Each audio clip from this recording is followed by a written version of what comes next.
Kerala Congress Joseph ഗ്രൂപ്പിന്റെ നിയന്ത്രണം Francis ജോർജിന്റെ കരങ്ങളിലേക്ക്. പല പാർട്ടികളും പല മുന്നണികളും മാറി മാറി നടന്ന ഫ്രാൻസിസ് ജോർജിന്റെ അവസാന അഭയസ്ഥാനമാണോ ജോസഫ് ഗ്രൂപ്പ് എന്നാരെങ്കിലും സംശയിച്ചാൽ അവരെ തെറ്റു പറയാൻ സാധിക്കില്ലല്ലോ. ഇപ്പോഴത്തെ നീക്കങ്ങൾ കണ്ടാൽ അങ്ങനെയാണ് മനസ്സിലാക്കാൻ സാധിക്കുന്നത്. PJ ജോസഫിന്റെ കാലശേഷം കേരള കോൺഗ്രസ് പാർട്ടി തന്റെ കൈപ്പിടിയിൽ ഒതുക്കാമെന്ന് കണക്ക് കൂട്ടിയ മോൻസ് ജോസഫിനേറ്റ ഏറ്റവും വലിയ തിരിച്ചടിയായി മാറിയിരിക്കുകയാണ് ഫ്രാൻസിസ് ജോർജിന്റെ കോട്ടയത്തെ വിജയം.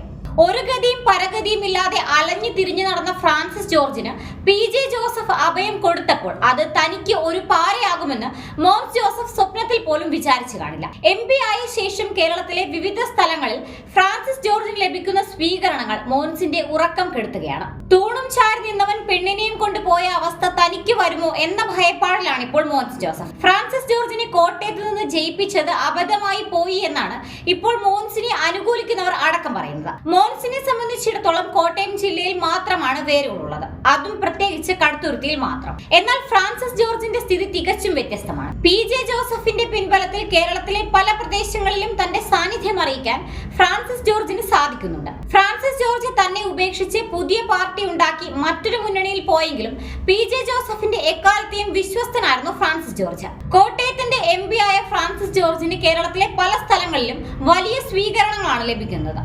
ഇതിൽ ഒട്ടുമിക്ക യോഗങ്ങളിലും മോൻസ് ജോസഫ് പങ്കെടുക്കുന്നുമുണ്ട്. എങ്കിലും ഈ സ്വീകരണങ്ങൾ മോൻസിനെ വളരെയധികം അസ്വസ്ഥനാക്കുന്നുണ്ടെന്ന കാര്യത്തിൽ തർക്കമില്ല. ഏതു വിധേനയും പാർട്ടിയെ കൈപ്പിടിയിലാക്കാൻ വേണ്ടിയാണ് മോൻസ് ജോസഫ് അവസാന ആയുധമായി തന്റെ മകളെ രംഗത്തിറക്കിയിരിക്കുന്നത്. MLA ആയ മോൻസ് ജോസഫിനേക്കാൾ തങ്ങൾക്ക് കൂടുതൽ പ്രയോജനം ലഭിക്കുക MP ആയ ഫ്രാൻസിസ് ജോർജിന്റെ പക്കൽ നിന്നുമാണെന്നാണ് മിക്ക നേതാക്കളും കണക്കുകൂട്ടുന്നത്. അതിനാൽ ഒട്ടുമിക്ക ജില്ലാ കമ്മിറ്റികളും ഇപ്പോൾ ഫ്രാൻസിസ് ജോർജിനോടാണ് കൂടുതൽ അടുപ്പം പുലർത്തുന്നത്. തുടർച്ചയായ 5 പരാജയങ്ങൾക്ക് ശേഷമുള്ള ഫ്രാൻസിസ് ജോർജിന്റെ ഉയർത്തെഴുന്നേപ്പാണ് കോട്ടയത്ത് കണ്ടത്. കോട്ടയത്തെ ഈ വിജയം ജോസഫ് ഗ്രൂപ്പിന് ഒരു വലിയ ഉണർവാണ് നൽകിയിരിക്കുന്നത്. പാർലമെന്റ് തിരഞ്ഞെടുപ്പിന്റെ മുൻപ് വരെ ഒരു മരണവീട്ടിലെ അവസ്ഥയായിരുന്നു പാർട്ടിയിൽ. എന്നാൽ ഇന്ന് അതിലൊരു വലിയ മാറ്റമാണ് ഉണ്ടായിരിക്കുന്നത്. പ്രവർത്തകരെല്ലാം വളരെ ആവേശത്തിലാണ്. സോഷ്യൽ മീഡിയകളിൽ എല്ലാം വളരെ ഊർജ്ജസ്വലരായിട്ടാണ് എല്ലാ പ്രവർത്തകരെയും കാണാൻ കഴിയുന്നത്.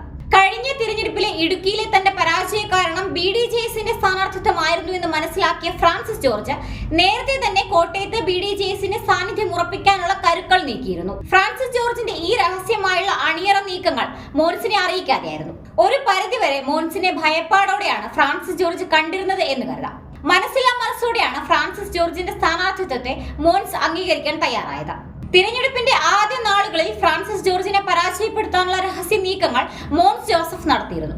എന്നാൽ തിരഞ്ഞെടുപ്പിന്റെ സമയത്ത് പാർട്ടിയിൽ ഉണ്ടായ ചില പ്രശ്നങ്ങളാണ് മോൻസിന്റെ മനസ്സ് മാറ്റാൻ സഹായിച്ചത്. കേരള കോൺഗ്രസിന്റെ ജില്ലാ പ്രസിഡന്റ് ആയിരുന്ന സജി മഞ്ഞക്കടമ്പൻ മോൻസിനെതിരെ ശക്തമായ ആരോപണങ്ങൾ ഉന്നയിച്ചുകൊണ്ട് പാർട്ടിയിൽ നിന്ന് പുറത്തു പോയപ്പോൾ ഫ്രാൻസിസ് ജോർജിനെ വിജയിപ്പിക്കേണ്ടത് മോൻസിന്റെ ആവശ്യമായി മാറുകയായിരുന്നു. ഏതെങ്കിലും രീതിയിൽ ഫ്രാൻസിസ് ജോർജ് പരാജയപ്പെട്ടാൽ അത് സജി മഞ്ഞക്കടമ്പന്റെ ആരോപണങ്ങൾ ശരിവെക്കുന്നതാകുമെന്ന് മോൻസ് കണക്കുകൂട്ടി.